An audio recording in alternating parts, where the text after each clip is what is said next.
अभी मैं थोड़ा सा प्रीव्यू बताऊंगी कि इस पूरे चैप्टर में हम करने क्या वाले हैं, जिससे कि आपको हर एक टॉपिक अच्छे से समझ आए। मैं थोड़ा सा आपको ब्रीफ में एक बार इंट्रोडक्शन दे देती हूँ पूरे चैप्टर का। सबसे पहले लाइट क्या होती है? Light is a form of energy. Energy क्या होती है? Power to do work. अब जैसे हमारी बॉडी को भी एनर्जी चाहिए होती है कोई भी काम करने के लिए, ऐसे ही हर चीज को एनर्जी चाहिए होती है कोई भी वर्क करने के लिए। तो लाइट क्या है? वो भी एक फॉर्म ऑफ एनर्जी ही है, to which produce the sensation of vision in our eye. यही बता रखा है कि लाइट जो होती है वो क्या है? एक फॉर्म ऑफ एनर्जी है। अब जैसे लाइट चली जाती है रात को कहीं पे भी, तो आपको टॉर्च ऑन करके ही चीजें दिखाई दे पाती है, अदरवाइज नहीं देखा पाती है। मतलब कि अंधेरे में आपको कोई भी चीज दिखाई नहीं देती है। तो इसमें यही बताया गया कि लाइट जो है एक फॉर्म ऑफ एनर्जी है जो कि हमारी आईज को सेंसेशन ऑफ विजन प्रोवाइड करती है। लाइट जो होती है वो स्ट्रेट लाइन में ट्रेवल करती है हमेशा, जिसे हम रेक्टिलिनियर भी बोलते हैं। जो आपने मोशंस के चैप्टर में पढ़ा था, जैसे मार्च पास होती है वो कैसे होती है? स्ट्रेट लाइन में होती है, जिसे कि रेक्टिलिनियर बोला जाता है।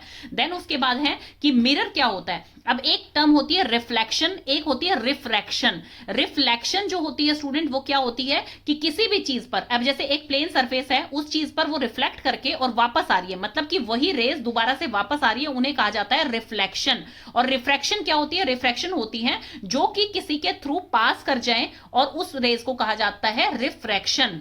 जैसे कि ये एक लेंस है और इसके थ्रू जो है आपकी रेज जो है वो पास कर रही है, चाहे वो आगे जो है कन्वर्स हो रही है, चाहे डाइवर्स हो रही है, मतलब स्प्रेड हो रही है, कुछ भी कर रही है वो उसको पास करने के बाद, मतलब कि रिफ्लेक्ट बैक नहीं हो रही, बाउंस बैक नहीं हो रही है, उसे रिफ्रैक्शन कहा जाता है।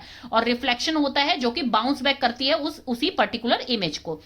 अब मिरर की प्रॉपर्टीज क्या होती है? सबसे फर्स्ट है कि इसमें इमेज जो बनती है वो इरेक्ट इमेज बनती है, मतलब कि अपराइट इमेज बनती है, कि जैसे जो बंदा मिरर के सामने है वो वैसा ही दिखाई देगा, उल्टा दिखाई नहीं देगा, इन्वर्टेड नहीं बनेगी, इरेक्ट एंड अपराइट इमेज बनेगी। यहाँ पर लेटरल इन्वर्जन होता है, मतलब कि लेफ्ट की चीज राइट में दिखाई देती है, राइट की लेफ्ट में दिखाई देती है। जब भी लेफ्ट साइड में अपनी नोज रिंग पहन रखी है तो आपको मिरर में दिखाई देगा कि आपने राइट साइड में अपनी नोज रिंग पहन रखी है। अगर आप अपना लेफ्ट हैंड रेज करते हैं तो आपको मिरर में दिखाई देगा कि अपना राइट हैंड आप रेज कर रहे हैं। तो इसमें जो है लेफ्ट राइट बन जाता है और लेफ्ट राइट लेफ्ट बन जाता है। मिरर के अंदर जो भी आप इमेज देखते हैं वो उतने ही डिस्टेंस पे आपको दिखेगी, बिल्कुल सेम डिस्टेंस पे, जैसे कि वो ओरिजिनल बंदा खड़ा है, ओरिजिनल ऑब्जेक्ट जो है वो ही सेम आपको उतने ही डिस्टेंस पे दिखेगा, उतनी ही उसकी हाइट दिखेगी। और वर्चुअल इमेज बनती है हमेशा। वर्चुअल इमेज कौन सी होती है स्टूडेंट? वर्चुअल इमेज होती है जो कि आपको स्क्रीन पे दिखाई नहीं देती है। जैसे कि मिरर के अंदर जो इमेज बनती है वो वर्चुअल इमेज है, आप उसको टच नहीं कर सकते हैं, वो एक वर्चुअल इमेज है। रियल इमेज कौन सी होती है? जिसको आप टच कर सकते हैं, जो कि स्क्रीन पे बनती है, उसे बोला जाता है रियल इमेज। तो मिरर जो होता है, प्लेन मिरर जो कि आपके घरों में होता है, उसमें हमेशा वर्चुअल इमेज बनती है। देन उसके बाद है कि रिफ्लेक्शन होती है। जैसे ही मिरर के ऊपर क्या होती है? रिफ्लेक्शन होती है। इंसिडेंट रेज कौन सी होती है? जो कि मिरर तक जाती हैं, फिर मिरर उसे बाउंस बैक करता है। रिफ्लेक्टेड रेज ये होती हैं जो कि बाउंस बैक होती हैं। तो ये होती है इंसिडेंट, ये होती है रिफ्लेक्टेड। बीच वाली लाइन जो बनती है वो होती है नॉर्मल, इसे हम आई से डिनोट कर रहे हैं जो इंसिडेंट है। रिफ्लेक्टेड जो है उसे आर से डिनोट कर रहे हैं। एंगल ऑफ रिफ्लेक्शन और एंगल ऑफ इंसिडेंस हमेशा सेम होता है, ये आप देख पा रहे हैं, सेम होता है ये बिल्कुल, क्योंकि ये यहाँ पर आ रहा है इंसिडेंट और ये यहाँ से रिफ्लेक्ट बैक होकर जा रहा है, बीच का नॉर्मल है, तो ये आप एंगल देखेंगे तो दोनों सेम होते हैं। और ये हमेशा स्मूथ सरफेस पे ही रिफ्लेक्ट होती है। तो रिफ्लेक्शन होती है बाउंस बैक, इसे कहते हैं। रिफ्रैक्शन क्या होती है? रिफ्रैक्शन होती है जब किसी लेंस के थ्रू क्या होती है? स्कैटर हो जाती है या फिर कन्वर्स हो जाती है। जैसे हम कनकेव और कन्वेक्स लेंस आगे पढ़ेंगे तो उसे कहा जाता है रिफ्लेक्शन, मतलब वो बाउंस बैक नहीं कर रही है, वो उससे पास होकर आगे चली गई है। आ गए हैं concave and convex lens. For example आप एक स्पून लेते हैं, जैसे कि मैंने ये एक स्पून ली है, इसमें क्या है? जो इसका सीधा वाला पोर्शन है, मतलब कि ये क्या है?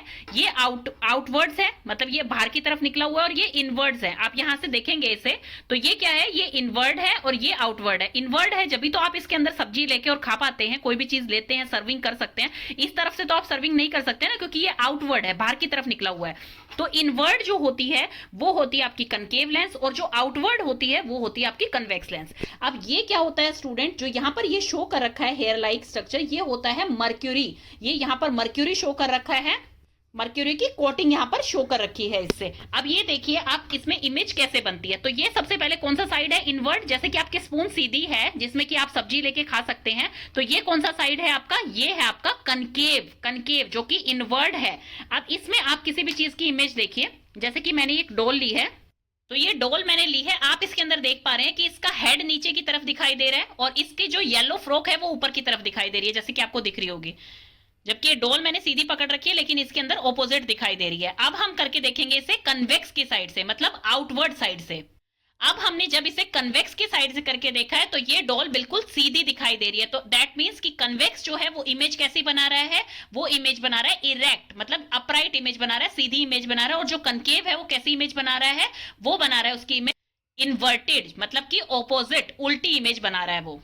Concave and convex. अब देखते हैं हम कनकेव लेंस क्या होता है और कन्वेक्स लेंस क्या होता है। कनकेव लेंस को हम डाइवर्जिंग मिरर भी बोलते हैं। डाइवर्जिंग मिरर इसलिए बोलते हैं क्योंकि जो रेज इसके थ्रू पास होती है वो क्या करती है, स्प्रेड हो जाती है, स्कैटर हो जाती है, मतलब दूर दूर हो जाती हैं, तो इसीलिए इसे डाइवर्जिंग मिरर बोला जाता है। डाइवर्स हो जाती है इसकी रेज, जैसे कि आपको दिखाई दे रहा है यहां से रेज गई और ये जो है ये डाइवर्स हो गई है। लेकिन कन्वेक्स में जस्ट ऑपोजिट होता है, उसे कन्वर्जिंग मिरर बोला जाता है। किस लिए बोला जाता है, क्यों, क्योंकि उसकी जो रेज है वो एक जगह पर जाकर मिल जाती हैं, तो उसे बोला जाता है कन्वर्जिंग मिरर, की ये इकट्ठी कर देता है रेज को, मतलब कि स्कैटर नहीं करता है, फैलाता नहीं है, स्प्रेड नहीं करता है, ये एक जगह पर मिला देता है, तो इसे बोला जाता है कन्वेक्स मिरर, कन्वेक्स लेंस, जिसे कि कन्वर्जिंग मिरर भी बोला जा रहा है। फोकल पॉइंट जो होता है इसके फ्रंट में होता है लेंस के। अब ये जो लेंस है इसके फ्रंट में है, मतलब कि यहां से रेज जा रही हैं, तो ये होता है फोकल लेंथ, जहां पर रेज एक साथ निकल रही हैं, जहां पर रेज मिलती है उसे बोला जा रहा है फोकल पॉइंट। अब इसमें फोकल पॉइंट कहां पर होता है, ये होता है दूसरी साइड पर, मतलब जो लेंस है उसकी दूसरी साइड पर, रेज जहां से आ रही है उसकी दूसरी साइड पर जाकर वो रेज सारी मिल रही है, तो ये बोला जाएगा इसका फोकल प्लेन। जो आपका कनकेव लेंस होता है ये कहां पर यूज होता है, used in eye glasses for near sightedness. Near sightedness मतलब नजदीक का, जहां जिसको देखने में कमी होती है, जैसे कि मान लीजिए अब ये लाइंस है और मेरे को पढ़ने में दिक्कत हो रही है, तो क्या है, मेरे को नियर साइटेडनेस है, तो उसके लिए कनकेव लेंस यूज होगा उनके स्पेक्स में। और कन्वेक्स लेंस कहां पे यूज होता है, जो कि फार साइटेडनेस मतलब दूर की नजर जिनकी कमजोर है उसमें कन्वेक्स लेंस यूज होता है। अब जैसे कईयों के घरों में जो डोर लगा होता है, पी होल बोलते हैं जिसे, डोर होल भी बोलते हैं, जिससे कि हम बाहर वाले पर्सन को देख लेते हैं, वो होल तो बहुत ही छोटा सा होता है लेकिन पर्सन हमें बहुत बड़ा दिखाई देता है, तो वो कौन सा लेंस होता है, वो होता है आपका कनकेव लेंस, वहां पर यूज होता है। तो ये थी इस पूरे चैप्टर की समरी, जिसमें कि मैंने आपको सारा डिटेल में बता दिया है।